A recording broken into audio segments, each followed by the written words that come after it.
Hey kids, Dr. Turner here, and welcome to Theories in Child Development. Now, this week is really an overview of a lot of theories you might have heard of in Psych 101 or educational psychology, but it's important to revisit a lot of these theories because they're going to weigh in on what it means for the developing person, like how we come to explain behaviors. So the first thing I want to do is talk about this word theory. A theory is really just an explanation for something, and it's a generalization. That means that it should be something like gravity, where it applies to everything. The problem with creating a theory in child development is that people are so complex and varied, and so it's really, really hard to come up with some unified theory that explains how we grow, how do we develop, how we come to think in more sophisticated ways. And so what you end up with in the study of child development is really a lot of blind guys trying to explain what an elephant is like. You know, and somebody's got a hold of the tail and somebody's got a hold of the snout, and really we're doing our best, but because human development is so multifaceted, it's really hard to just strip out all the variables and look at one at a time. So the best research in child and adolescent development is multidisciplinary. It crosses boundaries. It linguists and neuroscientists and health workers, everybody works together, and they're making observations, and they're trying to determine if they can see patterns, like we talked about last week, that occur over and over again. And if so, what explanations do we have for those patterns? And the best theories use multiple methods, and they take into account multicultural perspectives that were not all thrown down in the same contexts together. So with that in mind, I want to just highlight some of the big ideas that are in your chapter this week. And here they are. It's this mind-numbing slide brought to you from your textbook. I want to go over these quickly so that you feel more familiar with them, so that they don't just seem like a whole bunch of names and useless information. And so as you prepare for discussion, here's what I'm going to have you do, so you can think about this as you listen to the rest of this video and as you read your book and decide what you want to say in this week's discussion post, because I'm going to ask you to identify a developmental change in your own life, and then use language from this chapter to help explain that change or that phenomena. Now, you don't have to use a whole framework. You might use one piece of Piaget, for instance, but do try to use as many terms as you can to help you start using the language of child and adolescent development, and so you start mastering these terms and don't feel mastered by them. So here's themes in childhood development from last week. Here's a little recap. That themes in childhood development often come in three distinct areas. One is the shape. One of the things that theorists often disagree on, as I mentioned last week, is whether or not the right metaphor is stairs, that they're discrete steps, that it's more like a very significant and observable change, or if it's more really like a ramp where you just really don't see the change. It's incremental and small. And remember that the stair model is gone, apparently. The stair model is where we really think that the whole organism has changed somehow, more like a tadpole turning into a frog. So they're metaphors, but you'll notice in the ways the theorists think that they tend to think in one or the other. Now, timing is the other thing. Like, do these things have to happen at a certain age?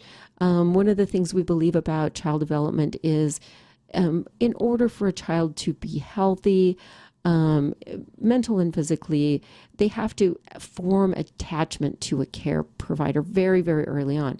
So there's this idea of critical timing, which is that it must happen or the child will have deficits, or sensitive timing, where if you learn a language earlier, it will have you'll have an opportunity to not have a dialect, to be more fluent. And then finally, the source is often disputed. Does it come from the environment or heredity? So when we say nature, we mean heredity. When we say nurture, we mean environment. So is the change because you're genetically predisposed to a certain behavior, or is it because of the way you're socialized? So these three things, you can use these terms in your post this week, are all terms that we use when we try to get a handle on what is happening when we characterize development. So one of the first theoretical areas I want to talk about is ethology. And this one is very, very much in a heredity sort of nature, not nurture approach. And it looks at how we have evolved, like behaviors as ways that are part of our evolutionary heritage.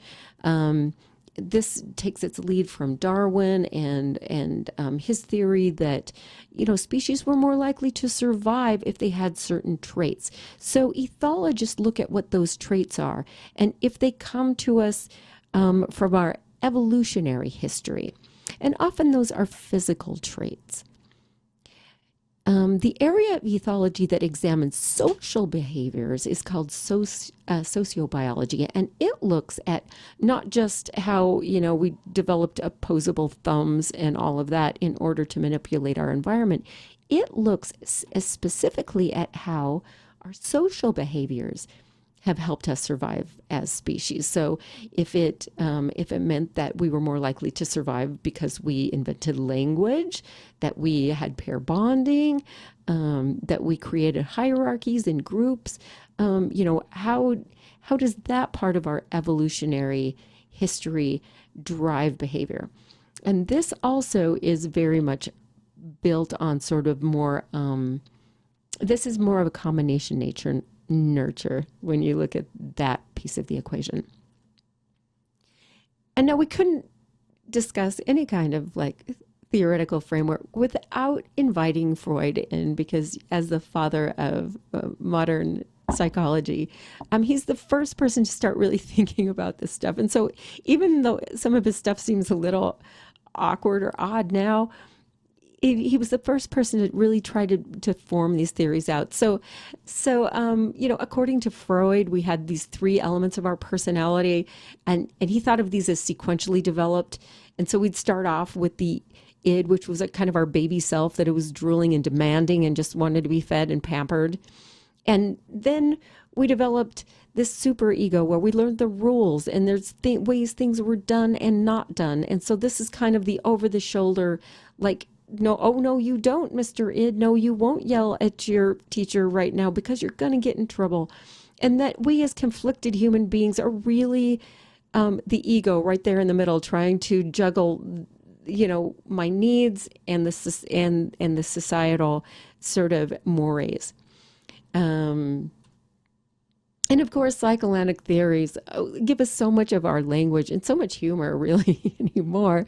But the way that Freud postulated development as human beings is that we started out with this oral fixation where we just sucked on everything. And then we moved on to the anal part of our development, in which we were super interested in our bowel movements. And we became thrilled to know that we could hold that shit in. And this is where we get some language like anal retentive. So moving on from our anal phase is our phallic phase, in which we realized we were different, and boys had penises and girls were going to forever be penis enviers, and because, well, darn. And then Freud postulated that nothing happened between age 5 and puberty. It was a very chill time. And then once puberty hit, for the rest of our lives, we'd be obsessed with our genitals. So you be the judge of whether or not Freud is right on those developmental stages. Instead of looking at just our sort of psyches and the ways that we developed psychologically. Erikson wanted to look at how we evolved socially, and so he came up with a stage model of his own, where he thought that everything was about identity and social bonding, and so you had to go through these stages. Now, notice his is going to be sensitive periods or even critical periods, because in his model, you move from the top of this chart down to the bottom of this chart. And if you don't get trust, mistrust, then you can't move on to autonomy versus shame and doubt. So all of these build on other things.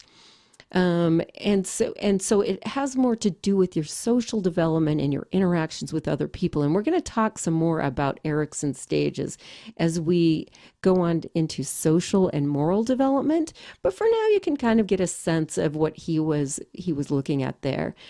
He's all about the emergence of the self and the search for identity. We'll talk more about that later. The problem with Erikson and Freud is that you really couldn't test that stuff. You could generalize that we all go through a trust mistrust phase, or we all get excited about our poop at some time, but those weren't measurable. And so in the early part of the 19th century, you had the behaviorists come on the scene, and you probably remember B.F. Skinner and the Pavlovian experiment, in which you could condition a response by, for instance, the dogs. You ring the bell and you feed them. And when you pair things enough, you can get unconscious responses, such as salivating when a bell rings. And because people were really interested in that, they decided to try this on a baby, which is actually terrifying. But I'm going to tell you about it anyway, so that you can see the ways that people tried to test this stuff out. So, treating a child as if it were a Pavlovian experiment, researchers in the early part of the 19th century got a subject they called Little Albert. He was a 9-month-old baby, and they introduced him to animals. One was a white rat, and they noticed that he was not afraid of any of those animals.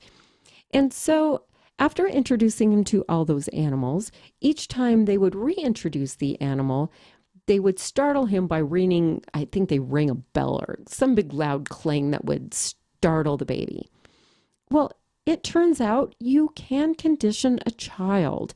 So after this conditioning happened, every time that little Albert would see a rat, he would scream and cry because he'd been conditioned to startle, in so much that he started to fear anything like with a beard or with fur on it. So this is not only illegal and ethical and wrong in every way. It's not the way things are done, thank heavens. But that's just part of our history of trying this stuff out.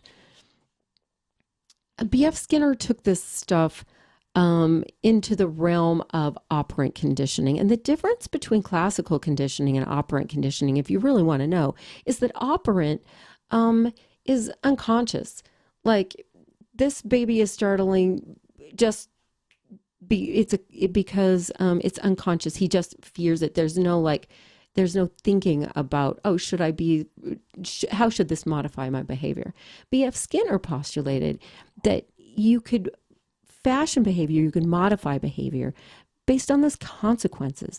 And he was famous for reinforcers and punishers. And you'll probably remember these from Ed Psych, where reinforcers always, always, always increase a behavior. So a positive reinforcer is something you get that increases a behavior, like, I get pizza if I read a book, so I'll read another book. A negative reinforcer, keep in mind, always increases a behavior. So if you put on your seatbelt because you're tired of listening to that little alarm go off, that is a negative reinforcer because you're avoiding something unpleasant. But it's increasing the behavior of putting on that seatbelt. Punishers are opposite. They are trying to decrease a behavior. And so you can add something unpleasant like timeout, or you can remove something that somebody likes, like their car, if they're a teenager. But punishment is always bent on reducing a behavior. Reinforcement is always bent on increasing a behavior. That's how you recognize the difference. We're going to talk about Bandura a little bit more later for sure. But Bandura's basic premise is that we have so many social influences on our learning, and we underestimate how much we learn from watching other people and from modeling. And that you can learn vicariously from watching somebody else get punished. You can be like, I'm not going to do that. So people who make the argument that violent movies or violent video games create violence in children often are extending Bandura's social cognitive learning theory. So we'll talk about him some more later. But he's also a big believer in what we call self-efficacy. And that's when you're like, oh, you know what? I'm good at something. I'm confident. I can start doing this. And that feeling, that can-do feeling actually is like, actually creates more possibilities for learning. So it's like a positive feedback loop. We have the information processing model, which turned the brain basically into a computer. And this was no accident, as this metaphor basically came out as computers were starting to be super popular. And basically it postulated that you have all of this information coming into your sensory memory, or your at every moment. You can hear my voice. You're looking at your screen, maybe not. You can hear your dog barking over in the background. You're wondering if you should check your text that you just got. So you're getting all of this stuff happening all the time, and you can't pay attention to everything. So what you do is you focus on something. And as soon as you focus on something, it moves that thing into working memory, where you manipulate information, you focus attention, you process stuff, you talk about it with other people. And if you do that long enough, it goes into this long-term memory where you can retrieve it later.